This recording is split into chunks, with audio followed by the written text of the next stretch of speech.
Bonjour les amis. Alors, il est 7 heures du matin à Madagascar. J'ai peut-être la voix un peu éraillée, les cheveux un peu défaits, mais j'avais besoin de vous parler. Et si je prends la parole aujourd'hui, et je vous invite tous à le faire, c'est parce que ça suffit. J'ai toujours pensé que personne ne dicterait ma vie et que mes choix sont mes choix et que, eh ben oui les amis, je me suis fait berner. Et aujourd'hui, quand je regarde le monde et que j'écoute, que je m'informe, et pour ça, Internet est un outil formidable, hein, je me rends compte de l'énorme supercherie qu'on est en train de mettre en place, mais depuis des décennies. Mes choix, je vous explique ça parce que c'est important pour ceux qui ne me connaissent pas, mes choix m'ont amené à résider dans un autre pays, avec la sensation et la conviction que c'est le choix du cœur. Pour de multiples raisons. Je ne suis pas là pour vous expliquer. Ceux qui me connaissent savent. Mon pays reste quand même la France. J'y ai des attaches viscérales. Ma famille, mes amis, vous, là, qui m'écoutez. Je vous dis ça aujourd'hui car j'estime avoir un regard extérieur sur la situation et sur ce qui se passe en France. Je ne suis pas confinée, donc je ne suis pas dans cet état psychologique où vous êtes aujourd'hui avec tout ce qu'on vous met en place, la peur, tout ça. Ce que je vois, les contraintes hallucinantes qui sont les vôtres aujourd'hui, vos obligations qui dépassent l'entendement. Sans le confinement et les médias d'État, vous n'auriez jamais accepté ce que vous acceptez aujourd'hui. Le Covid, ce virus, il est bien présent dans le monde. Ça, c'est une réalité. Il tue les plus fragiles, les plus vulnérables en premier. Ça, c'est sûr. Comme tous les virus. Le problème, c'est que depuis des décennies, avec notre alimentation, les médicaments qu'on nous administre, je regarde, je tourne ma page parce que j'ai plein de choses à vous dire, donc je voulais écrire aujourd'hui parce que c'est important. Donc j'étais en train de dire, la sédentarité, tout ça, les vaccins obligatoires qu'on nous a injectés, tout ça a détruit petit à petit notre système immunitaire. Et aujourd'hui, avec ce virus, il y a des malades et des morts car notre corps n'a plus les outils nécessaires pour se défendre. Des virus, bah, il y en a partout et depuis tous les temps. La grippe, par exemple, qui chaque année tue. Alors, ce Covid qui est arrivé, on ne sait pas d'où il vient. Intentionnellement, pas intentionnellement, peu importe, oui. Mais il fait des dégâts. Mais pas plus que la grippe. Pas plus. Ouvrez les yeux, vos oreilles et surtout votre cœur.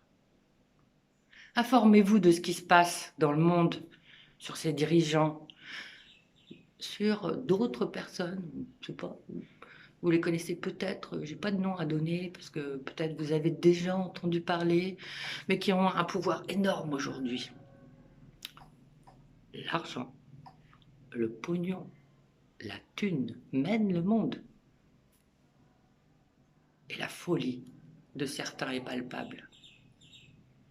Réveillez votre conscience, votre discernement, pensez par vous-même et faites-vous votre propre opinion sur ce qui se passe.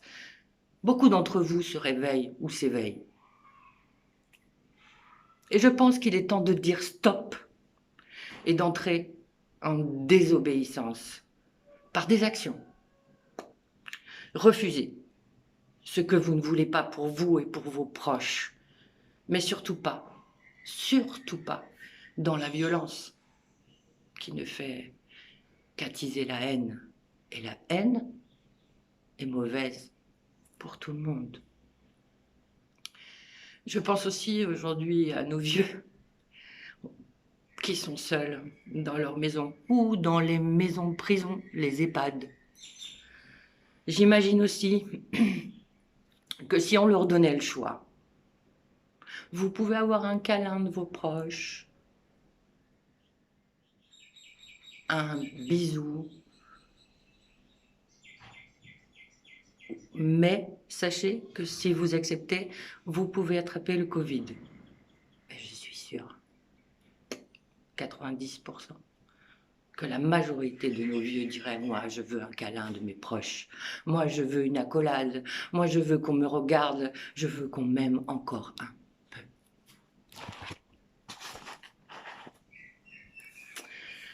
La chaleur humaine, ah, mais il y a quoi? Eh bien, il y a la peur de la mort. Et ça nous fait faire n'importe quoi. Même accepter de ne plus être libre de sa vie. La mort ne fait pas partie de la vie, les enfants. Bah si. Nous allons tous mourir, hein. Demain, dans 10 ans, dans 20 ans ou plus, et j'espère pour vous, hein, parce que là... Mais dès que notre mission sera finie sur Terre, on passera tous de l'autre côté.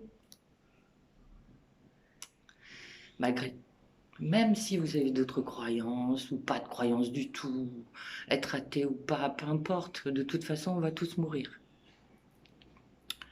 Mais aujourd'hui, vous avez un énorme pouvoir. C'est celui de dire non. Non au test. Pourquoi? Parce qu'il va vous identifier comme porteur, peut-être oui ou non. Mais et si vous l'êtes, ils sont bien capables de vous éloigner de votre famille euh, pour vous protéger ou pour les protéger. Hein? Non au vaccin. Qui va arriver, ça c'est sûr. Mais quelles seront les molécules utilisées? Moi, je sais pas. Hein. Moi, j'ai pas confiance. Hein.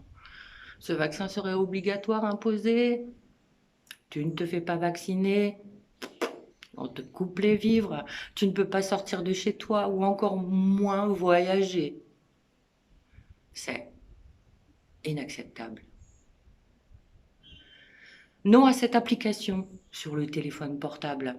Alors déjà qu'on est tous surveillés, tracés avec nos téléphones, mais là, avec cette application et le soutien de la 5G, nous serons tous fliqués. C'est du délire. Écoutez, regardez, informez-vous, vous allez voir, c'est du délire. Non au port du masque.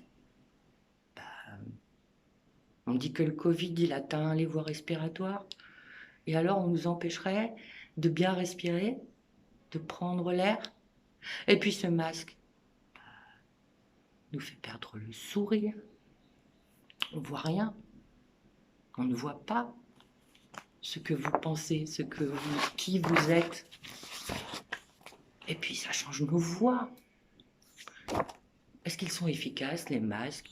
Alors un jour, on nous dit, bah non, faut pas mettre de masque, c'est pas utile. Et puis le lendemain, on vous dit, ah bah si, hein, mettez des masques. Hein. En plus, ils sont payants. Ils arrivent dans les grandes surfaces. Oh merde, la vache. Eh, et non à la distanciation. La distanciation. Bah quoi? Ils veulent plus quoi? Qu'on ait de chaleur humaine? Plus de câlins, plus d'accolades? C'est quoi ce bordel? Demain, dans quel monde nous voulons vivre? Un monde sans chaleur, aseptisé? Ou un monde où tout un chacun choisira d'être ce qu'il est? En somme,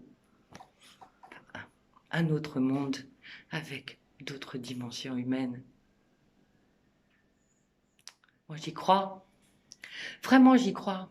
Et je pense à nos enfants, à mes enfants, à mon petit-fils.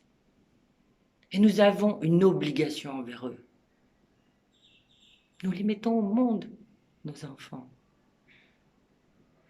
On doit leur donner de l'amour et leur montrer le respect de l'autre, quelles que soient ses différences.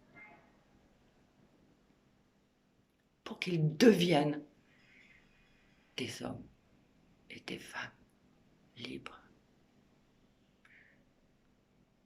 Je vous aime. Je suis très émue. Je ne suis pas en colère, parce que la colère ne mène à rien. Je pense que nous y arriverons. Ouvrez vos yeux et vos oreilles.